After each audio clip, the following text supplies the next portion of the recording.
Hi guys, আমরা বাজারে একটা চার্জার কেবল পাওয়া যায়। এই কেবলটা এটাকে লাগিয়ে দিলে খুব বেশি দিন টেকে না। এই জন্য আমরা নতুন একটা ডাটা কেবল গোড়া কেটে নিয়েছি। এই ডাটা কেবলের গোড়া কেটে নেওয়ার পরে আমরা এটাকে আবার ফিট করে দেব সুন্দর করে।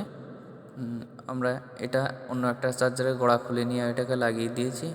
লাগানোর পরে লাগানোর পরে লাগানোর পরে আমরা এটাকে একটু আটা দেব, গ্লুগানের আটা দিয়ে এটাকে সুন্দর করে আমরা একটু গ্যাস লাইট দিয়ে গরম করে গ্লুগানের আটা লাগিয়ে এটাকে আমরা সুন্দর করে ফিট করে দেব।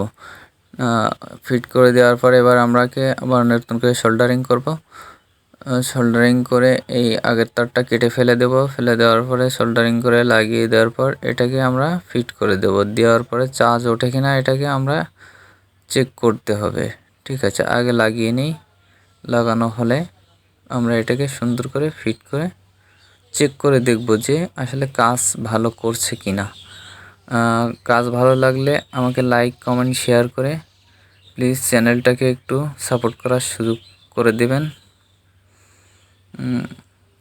চ্যানেলটাকে একটু সাপোর্ট করবেন, প্লিজ সাবস্ক্রাইব করবেন। এটাকে আমরা এবার চেক করব, চেক করে দেখাবো আপনাদের মাঝে যে এটাকে সুন্দর করে আমরা চেক করে চার্জ উঠছে কিনা এটাকে দেখব।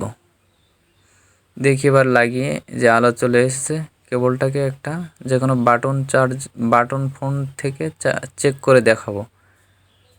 এই যে চার্জ উঠছে, দেখুন।